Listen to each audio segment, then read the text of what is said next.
My name is Clara Martinez. I'm 52 years old, and a single text message ended 3 years of my life, or maybe it saved me. It came at 9:42 p.m. on a Tuesday, right after I'd washed the dinner dishes and was folding a towel I didn't realize was his.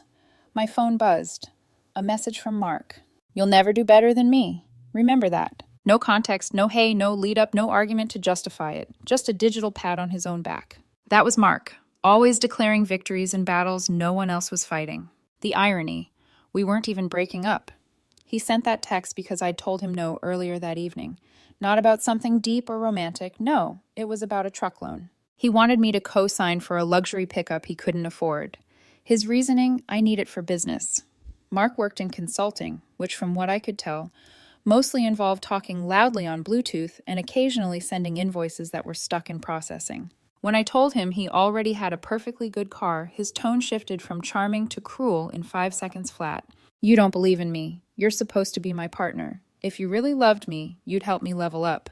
It wasn't the first time he'd weaponized love, and I was so tired of being held hostage by his moods, every no turning into proof that I didn't care enough. So this time, instead of explaining, defending, or softening, I simply said, "No, Mark, I won't sign." His eyes narrowed. The air grew thick. He left my place without saying goodbye, slamming the door. Just enough to shake the picture frame I'd hung last week, the one of the ocean at dusk, calm and endless.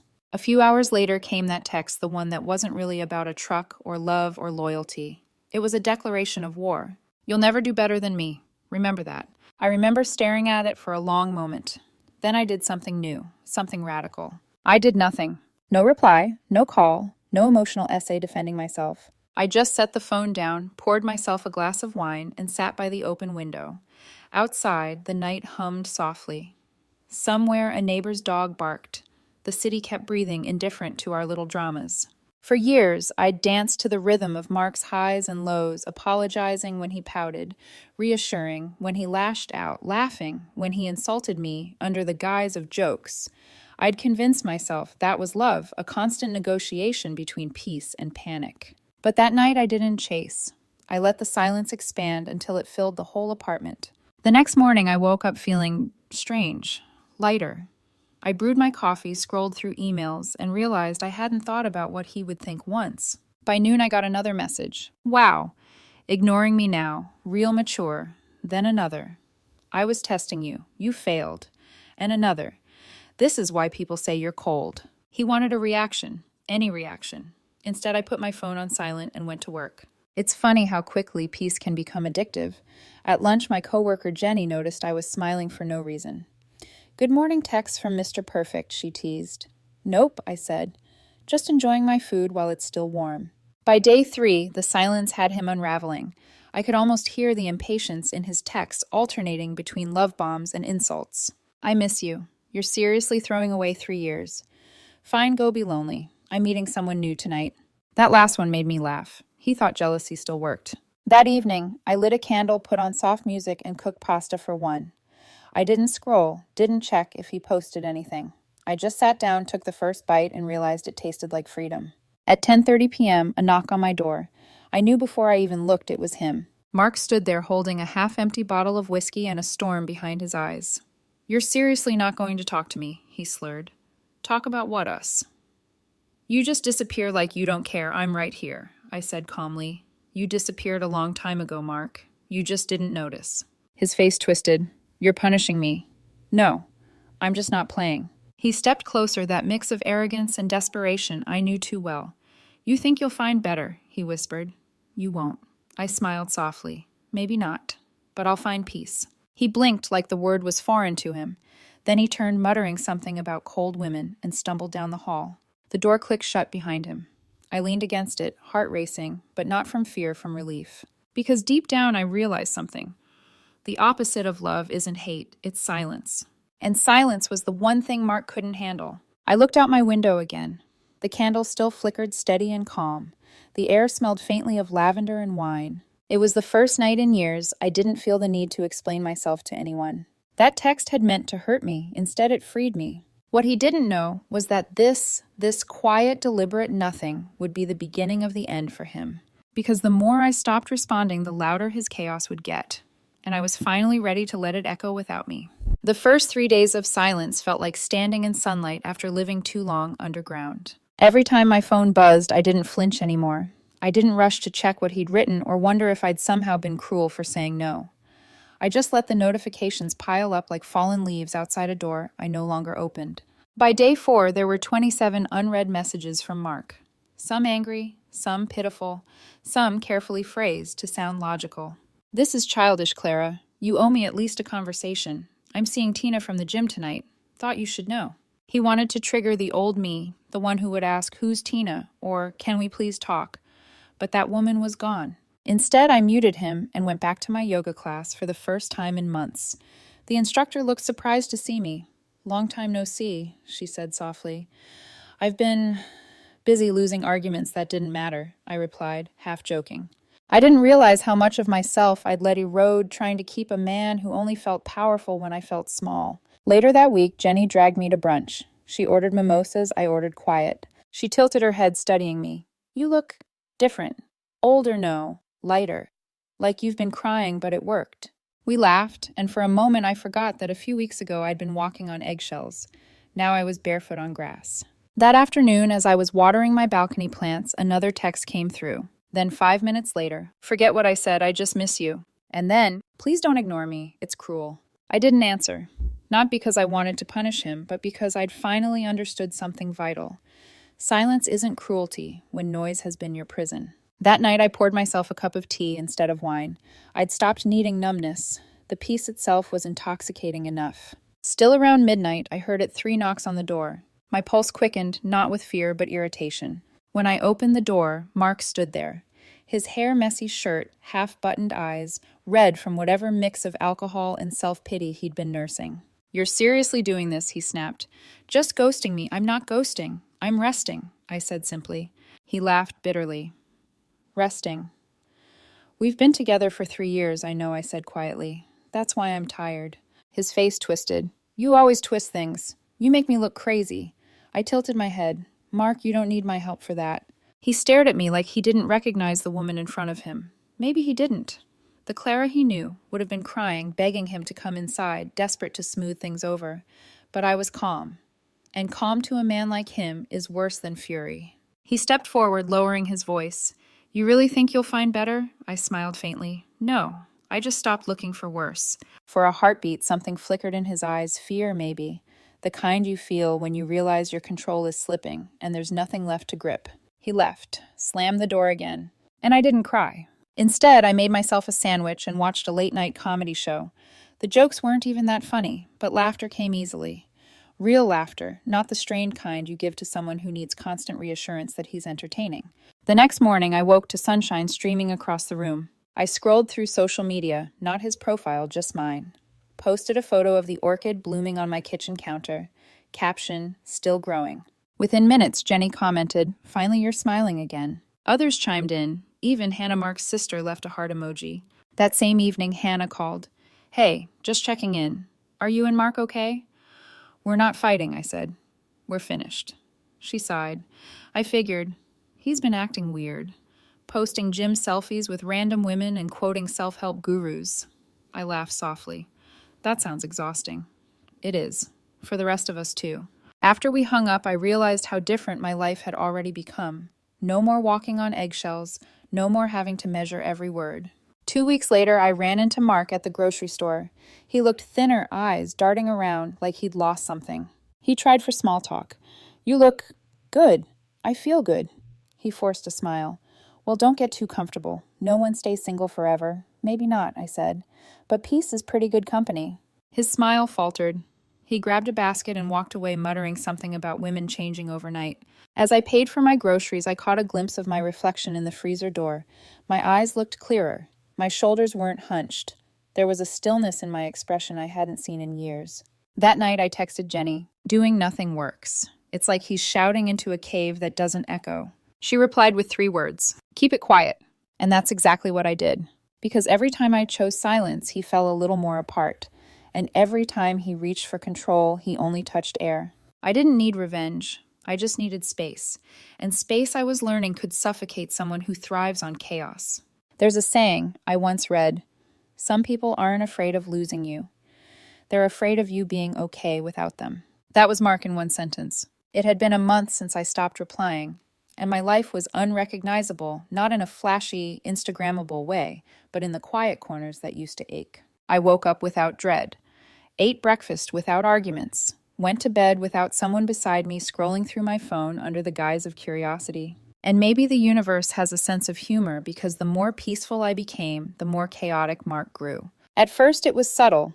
He started showing up in places I frequented, my favorite coffee shop, the Saturday Farmers Market.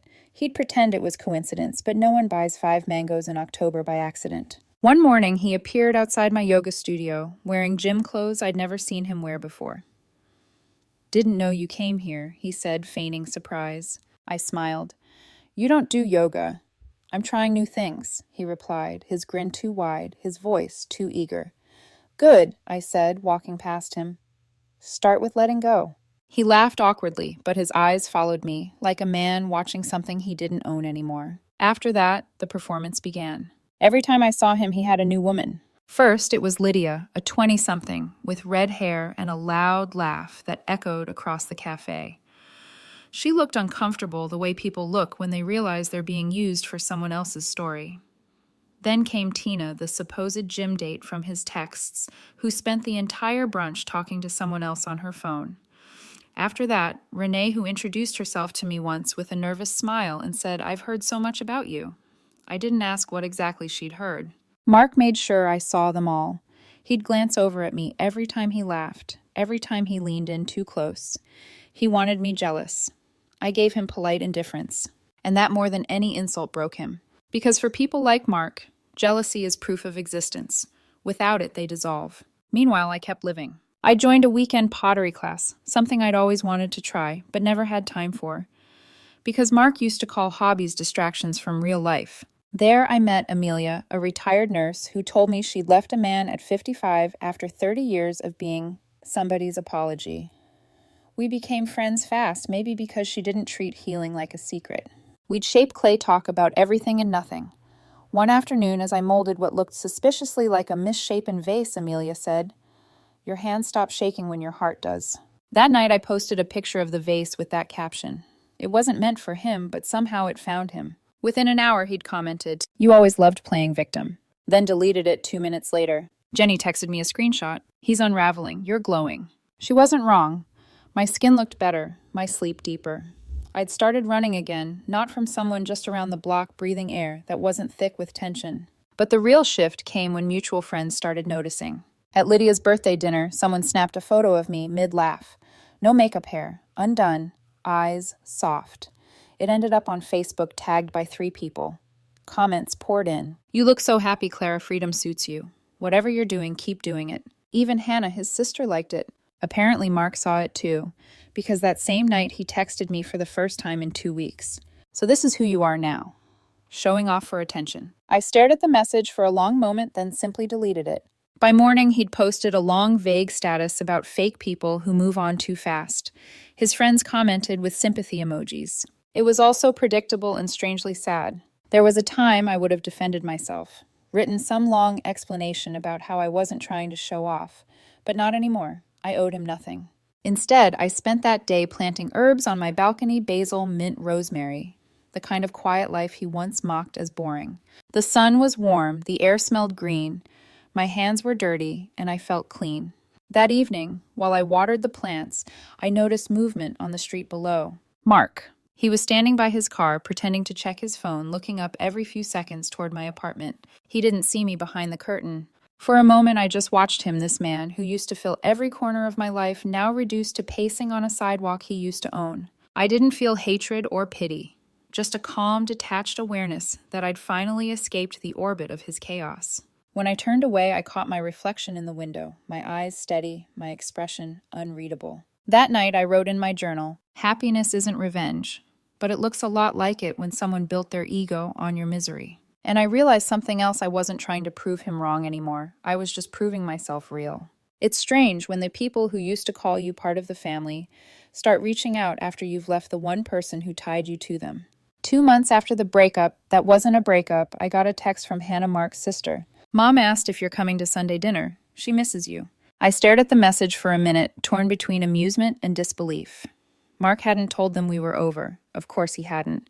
That would mean admitting someone had walked away from him. I replied. I think Mark forgot to mention it, but we're no longer together. She sent back 3 dots. Then finally, that explains a lot. We ended up on the phone that evening. Clara, he's been insufferable, she admitted, whispering like she was betraying her own blood, bragging one day, sulking the next. He said you were just on a break. I think the break's permanent, I said. Good, she sighed. Mom's tired of pretending to understand his moods. Honestly, we all are. Her tone softened. We really liked you, Clara. You balanced him. He's not easy. I noticed I said, half laughing. After the call, I felt an odd kind of sadness. For them. For the people who had learned to orbit his chaos too. Because being with Mark wasn't just hard on me, it was hard on anyone who loved him. That week, Hannah's mother, Mrs. Bryant, called as well. Dear, are you eating properly? You always look so pale after his tantrums. Yes, I chuckled. I'm doing fine now. Well, that's good. He's not. That pause, that delicate knot. Apparently, Mark had a new girlfriend, Sophie, mid-30s, an aspiring influencer who tagged him in every post. My phone lit up with screenshots from mutual friends. There he was, in staged photos, sipping champagne, kissing her cheek, standing beside rented cars, and captioning everything with leveling up. I couldn't help but laugh. When we were together, he'd once told me, people who post about happiness are lying. Now here he was curating lies one filter at a time. Still, what struck me most weren't his posts. It was the comments. Under one photo, his mother had written, "Where's the family dinner photos?" and then nothing, deleted within minutes. It was a small digital slip, but it said everything. Even his family could see through the performance. A few nights later, Hannah texted again. Mom made your lemon chicken recipe tonight. Dad said it's better than Mark's new girlfriend's cooking. We all miss you. I smiled at that, not out of pride, but peace. Because for so long, I'd thought leaving him meant losing everyone connected to him. Instead, they'd quietly taken a side. Not because I was perfect, but because peace once witnessed speaks for itself. Meanwhile, I kept my distance. No gloating, no posts, no cryptic quotes, just life quietly moving forward. One Saturday, I went to a neighborhood art fair, the kind of event Mark used to hate because it's just people pretending they understand overpriced junk. I bought a small watercolor painting, soft blues and grays, waves dissolving into mist. It reminded me of the first picture frame he'd slammed the door on. That evening, I hung it by my bed. The brushstrokes looked like freedom. And then the next morning, another text, from Hannah again. He's furious. He saw you at the fair yesterday. How I asked. Sophie posted a picture of you in the background of their date selfie. I opened the link. There I was, blurred, holding my painting sunlight on my face. The caption, finding art that reflects our love. Oh, the irony. I didn't respond, but a few hours later, Hannah texted again. He's spiraling. Sophie's gone. He accused her of using him for exposure. Mom says he hasn't been sleeping. I set my phone down, feeling a strange stillness. It wasn't triumph. It wasn't pity either. It was closure. Because for years, I'd been the one losing sleep. Now I could finally rest. Later that evening, as I sat on my balcony, Jenny called. You heard about the breakup, she asked.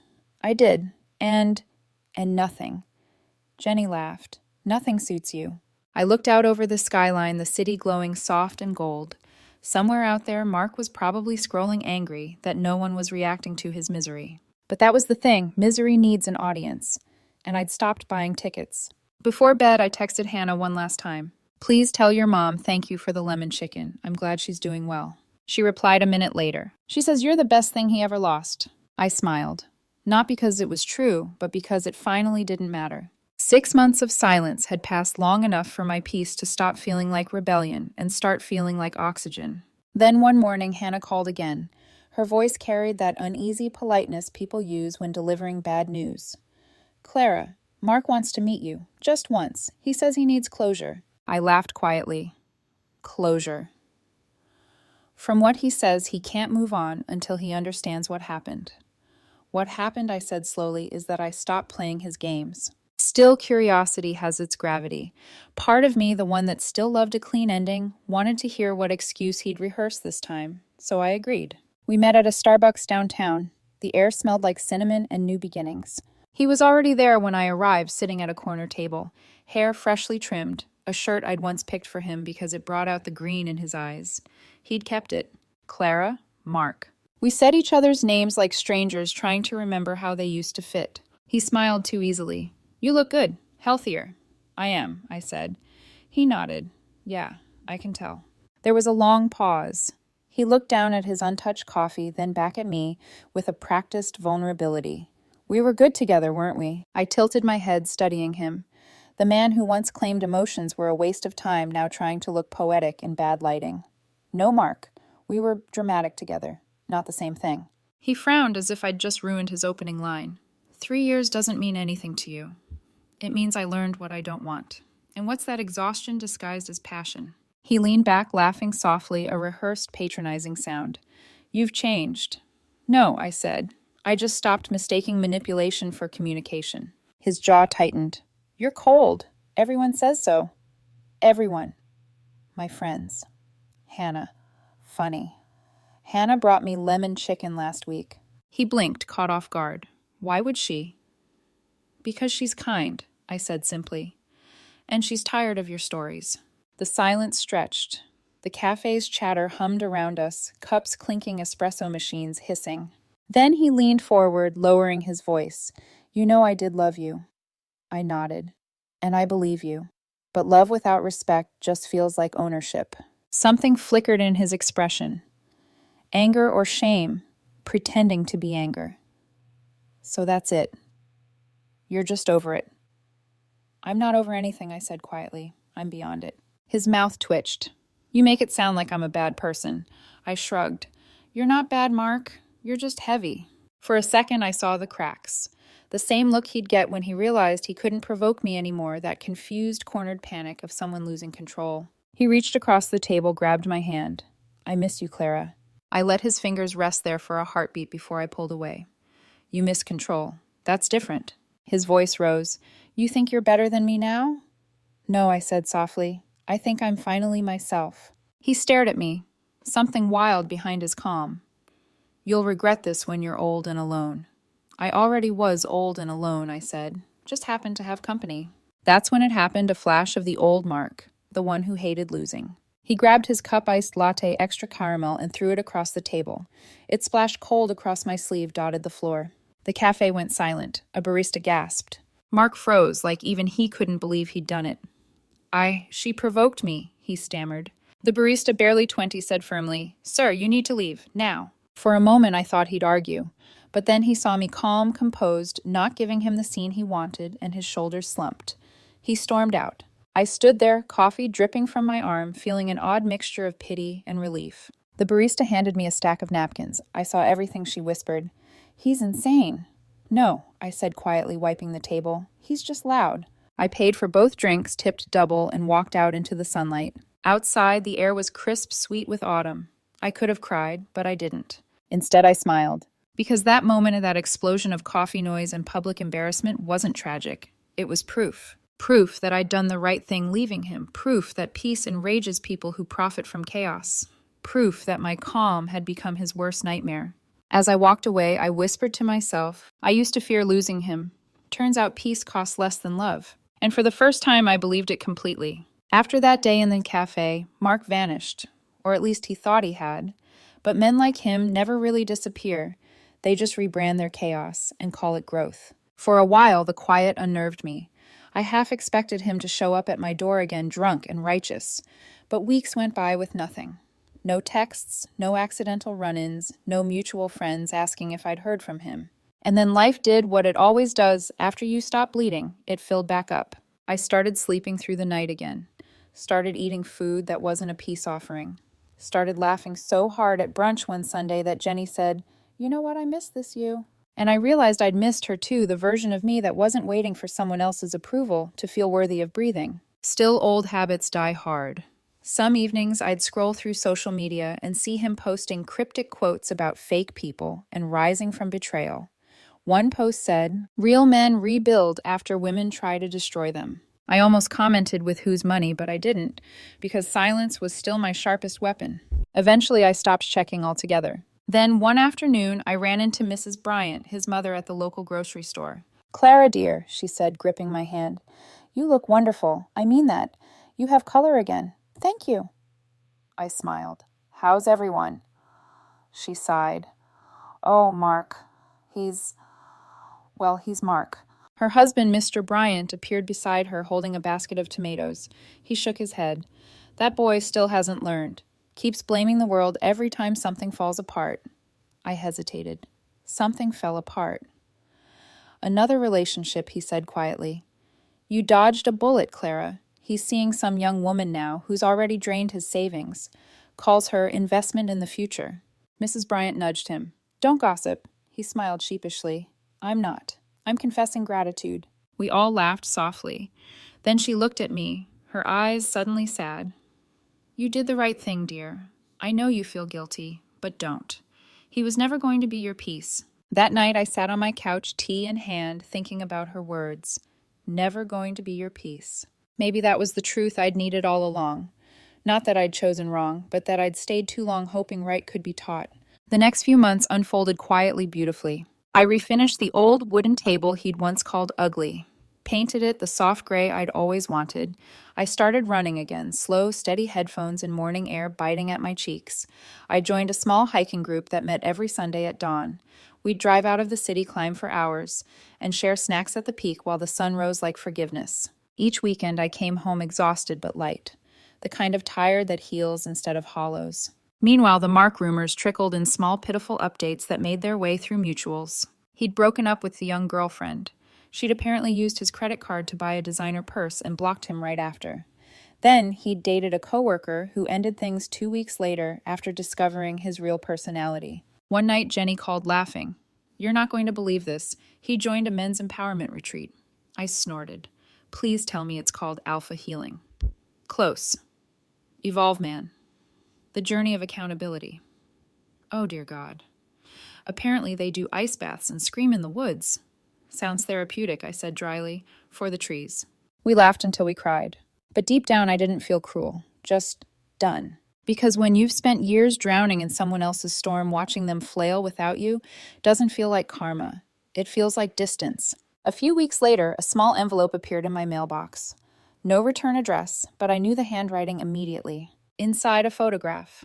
Me and Mark smiling at a dinner years ago.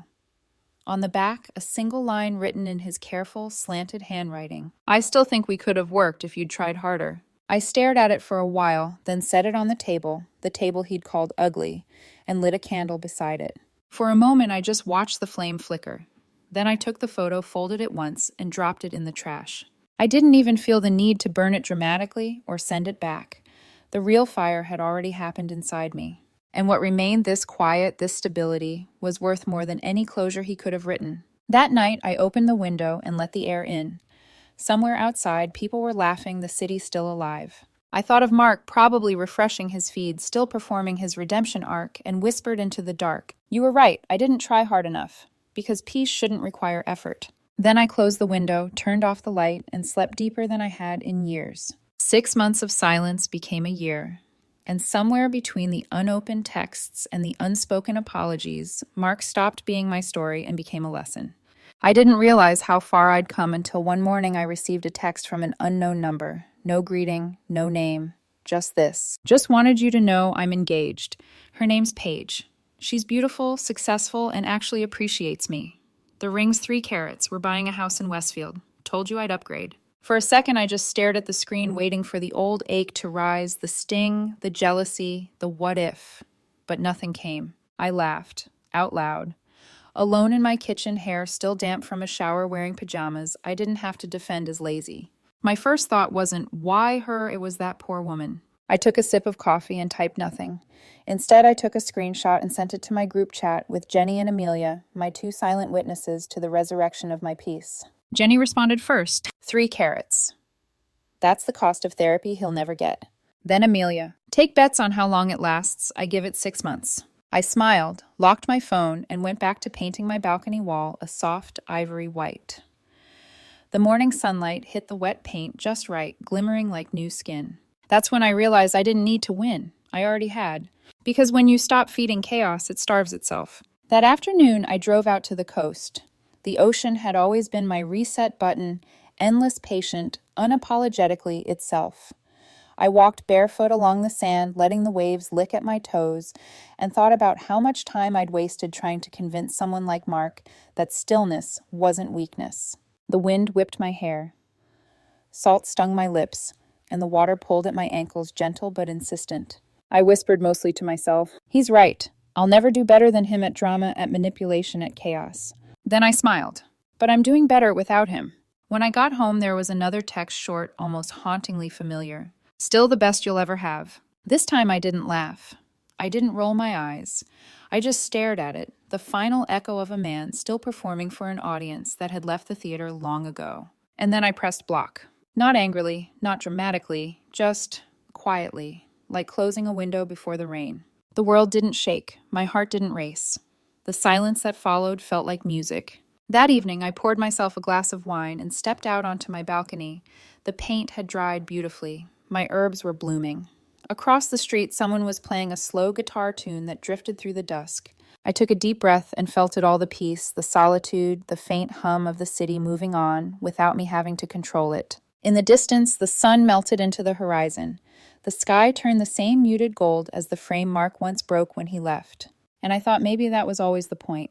Not revenge, not proving who's happier, just existing quietly in a life that no longer needs defending. I raised my glass to the fading light and whispered one last truth, not to him, not even to the past, but to myself. Living peacefully isn't revenge, it's freedom. The wind carried it away soft and final. And for the first time in years, I didn't look back to see where it landed.